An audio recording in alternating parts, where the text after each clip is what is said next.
You know, every once in a while you come across one of those books that you just can't wait to talk about.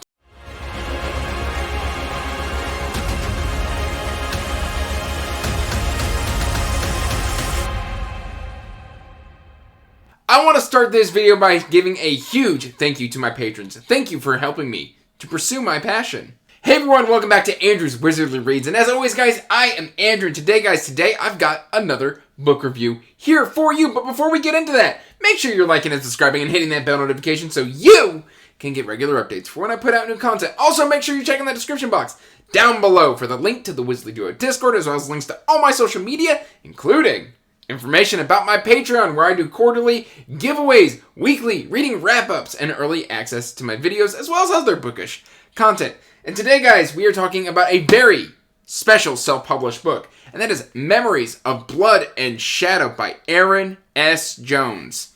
Look at that spine.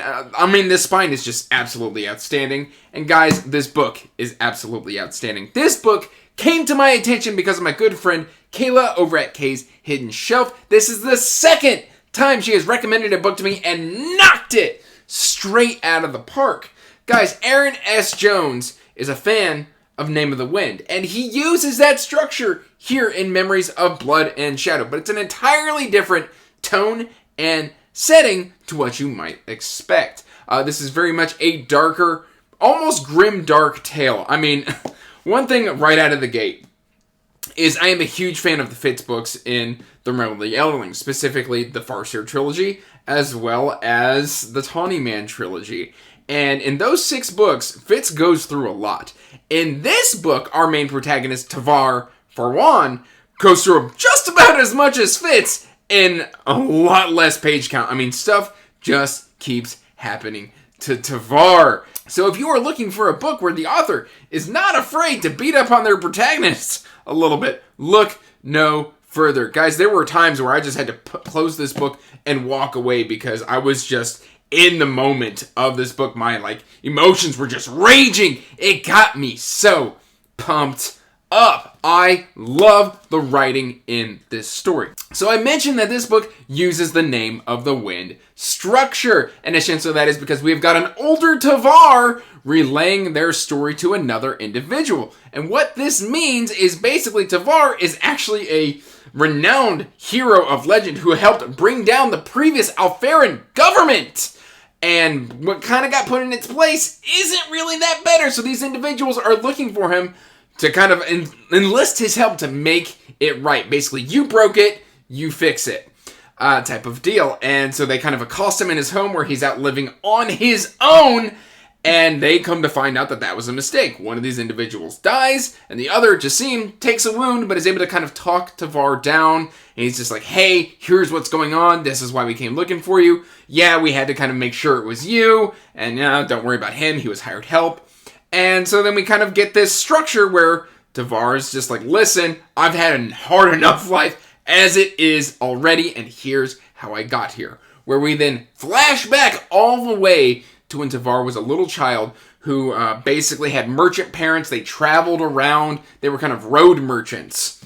And they get accosted by Alfaran soldiers who then abuse their power to then kill the caravan leaders and enslave the children, only to then press those children into the Alfaran military that killed their parents. And they are very much enslaved, but if they serve in the military for 15 years, they can then have their freedom. And from there, we kind of start going through a lot of trials and tribulations with Tavar. Now, one of the things this book has going on is it's got a great cast of characters. We get multiple found families within this story because this book covers around, I think, 15 to 20 years of Tavar's life. We kind of go from one found family to another, and it works. The characters work, the character interactions work. Pretty much everybody is either despicable or likable, but has room for growth. There is betrayals, there is twists, there is turns. This book, like I said earlier, just gets me in my feels. I get excited just thinking about it. I didn't even plan to start jumping up and down. So there you go for that. But guys, I love pretty much everything about this book. The combat is dynamic and it is frenetic. It has great pacing. And I mean, when things happen in this book, you can kind of see the cause and effect that leads to it. And basically, let's talk about Alfera a little bit before we dive into anything further.